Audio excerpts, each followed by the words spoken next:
दहन प्रणाली क्या है, कर्तन दहन प्रणाली को देखते हैं कि जो स्लैश एंड बर्न जो एग्रीकल्चर है वह क्या है।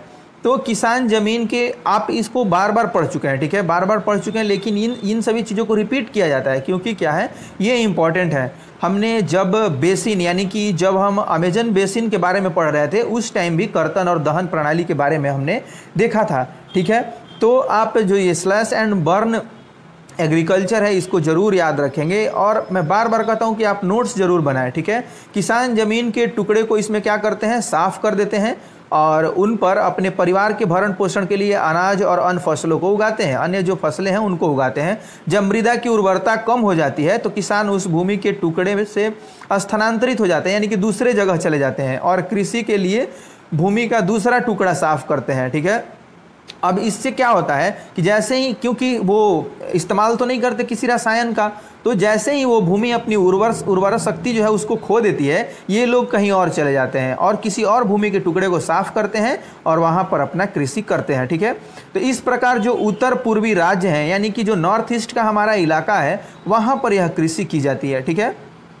उत्तर पूर्वी राज्यों असम, मेघालय, मिजोरम और नागालैंड में इसे झूम कहा जाता है। इस कृषि को वहाँ पर, इस कृषि पद्धति को वहाँ पर झूम कहा जाता है, ठीक है। मणिपुर में इसको क्या कहा जाता है, पामलू कहा जाता है, और छत्तीसगढ़ के बस्तर जिले और अंडमान निकोबार द्वीप में इसे क्या कहा जाता है, दीपा कहा जाता है। तो ये आप जो स्लैश एंड बर्न एग्रीकल्चर है उसी का स्थानीय नाम है, जो कि स्थान विशेष के परिवर्तन होने से इसके नाम में भी परिवर्तन देखा जाता है। तो सबसे पहले हम देखते हैं कि असम, मेघालय, मिजोरम और नागालैंड में इसको क्या जाना जाता है, झूम कहा जाता है। मणिपुर में इसको पामलू बोलते हैं, ठीक है। और छत्तीसगढ़ के बस्तर और अंडमान निकोबार में इसको हम क्या बोलते हैं, दीपा बोलते हैं, ठीक है। छत्तीसगढ़ के बस्तर जिले और अंडमान निकोबार द्वीप समूह में इसको हम दीपा बोलते हैं। अब झूम कृषि के बारे में यहाँ कुछ दिया हुआ है, हम इसको पढ़ लेते हैं, उसके बाद आगे बढ़ते हैं। बात आती है झूम की, यानी कि कर्तन दहन प्रणाली कृषि को मैक्सिको और मध्य अमेरिका में क्या कहा जाता है, मिल्पा, ठीक है। वेनेजुएला में इसको कहा जाता है कोनुको, ब्राज़ील में रोका, ठीक है। और मध्य अफ्रीका में इसको कहा जाता है मसोले, इंडोनेशिया में इसको कहा जाता है लदांग, और वियतनाम में इसको रे के नाम से जाना जाता है, ठीक है।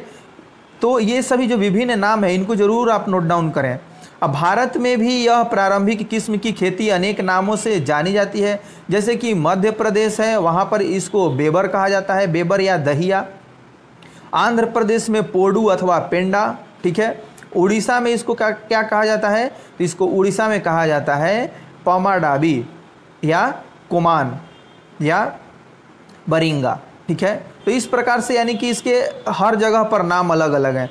पश्चिमी घाट में इसको कुमारी कहा जाता है, दक्षिण पूर्वी राजस्थान में इसको क्या कहा जाता है, वालरे या वाल्टरे बोला जाता है। हिमालयन क्षेत्र में इसको खील, झारखंड में पुरुआ, और उत्तर पूर्वी जो प्रदेश हैं उसमें इसको झूम कृषि बोला जाता है, ठीक है। उत्तर